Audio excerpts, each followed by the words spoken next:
Bismillahirrahmanirrahim. Assalamualaikum warahmatullahi wabarakatuh.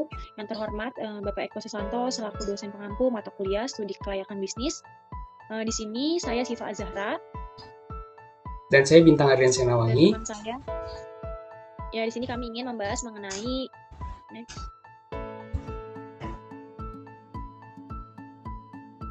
sumber dana, kebutuhan dana, estimasi dana, dan BEP (Break Even Point). Selanjutnya yang pertama akan dijelaskan oleh Bintang.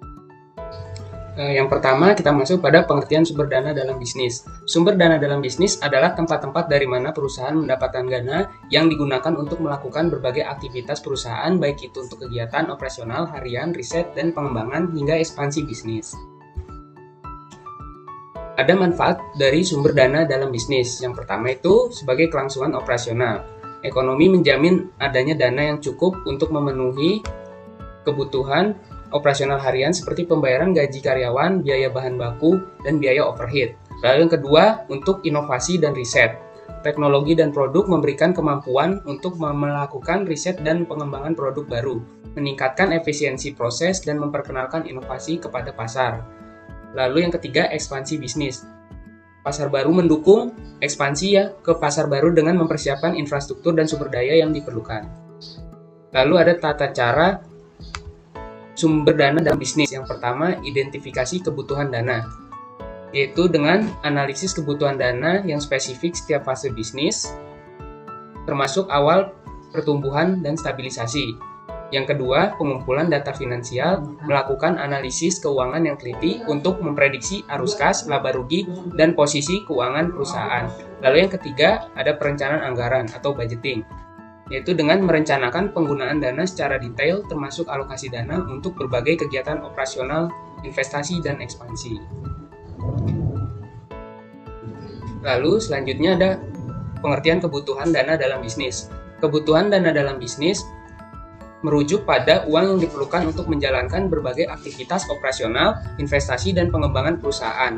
Dana ini dapat berasal dari sumber internal seperti laba ditahan atau eksternal seperti pinjaman bank dan penerbitan saham. Selanjutnya ada manfaat mengatur kebutuhan dana. Yang pertama yaitu sebagai kelangsungan operasional. Untuk memastikan perusahaan dapat menjalankan aktivitas sehari-hari tanpa gangguan. Lalu yang kedua, pengelolaan arus kas, yaitu membantu dan menjaga keseimbangan antara pemasukan dan pengeluaran untuk menghindari likuiditas yang rendah. Lalu yang ketiga, investasi yang efisien, yaitu memungkinkan perusahaan untuk berinvestasi pada proyek yang menguntungkan dan meningkatkan daya saing. Kemudian tata cara mengatur kebutuhan dana.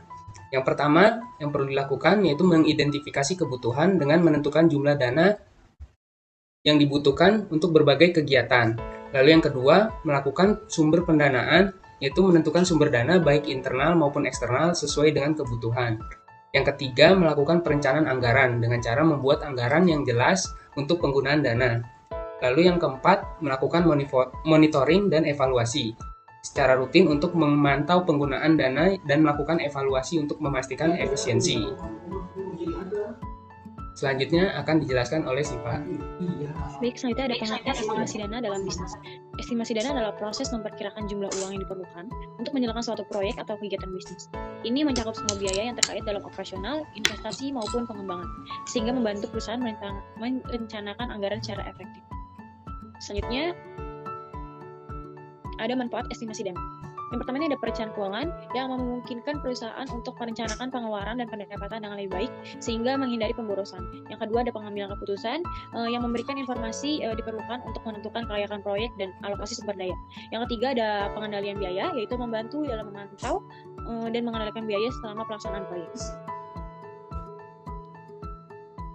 Selanjutnya ada tata cara untuk menentukan estimasi dana. Yang pertama ada identifikasi kebutuhan. Jadi tentukan objek biaya yang akan diestimasi seperti proyek atau produk tertentu. Yang kedua itu mengumpulkan data, yaitu mengumpulkan data baik secara historis dan relevan untuk memastikan estimasi yang akurat. Yang ketiga ada analisis data, yang dimana dibuatkannya grafik atau analisis untuk mengidentifikasi pola dan anomali dalam data yang dapat mempengaruhi estimasi. Yang keempat ada revisi dan validasi. Jadi ditinjau kembali estimasi berdasarkan informasi terbaru dan melakukan penyesuaian jika diperlukan. Kita Serta di sini ada pengertian break even point. Jadi break even point ini adalah titik di mana total pendapatan dari jumlah suatu produk dengan total biaya yang dikeluarkan. Jadi perusahaan tidak mengalami keuntungan maupun kerugian. Jadi dalam kondisi ini laba bersih perusahaan adalah nol, yang sering disebut sebagai titik impas. Selanjutnya ada manfaat mencapai break-even point. Yang pertama ini untuk perencanaan keuangannya, yaitu memudahkan perusahaan dalam merencanakan anggaran dan pengeluaran. Yang kedua ada pengambilan keputusan, yaitu memberikan informasi penting untuk menentukan strategi harga dan volume produksi. Yang ketiga ini adalah mengurangi resiko, yaitu membantu dalam mengidentifikasi potensi kerugian sebelum terjadi. Selanjutnya di sini ada tata cara mencapai untuk break-even point, yaitu dengan menganalisis biaya. Jadi identifikasi semua biaya tetap dan variabel yang terkait dengan produksi, dan juga menentukan harga jual. Jadi tentukan harga jual per unit yang kompetitif namun untuk menutupi biaya. Dan ada strategi pemasaran juga, yaitu kembangkan strategi pemasaran untuk meningkatkan penjualan hingga mencapai titik impas, serta monitoring dan penyesuaian. Jadi secara berkala ditinjau hasil penjualan dan biaya, serta menyesuaikan strategi jika diperlukan untuk mencapai atau mempertahankan break-even point ini. Baik, ini selanjutnya ini daftar pustaka yang kita cari dari sumber-sumbernya. Lanjut. Baik, sekian, terima kasih. Kurang lebihnya mohon maaf. Wassalamualaikum warahmatullahi wabarakatuh.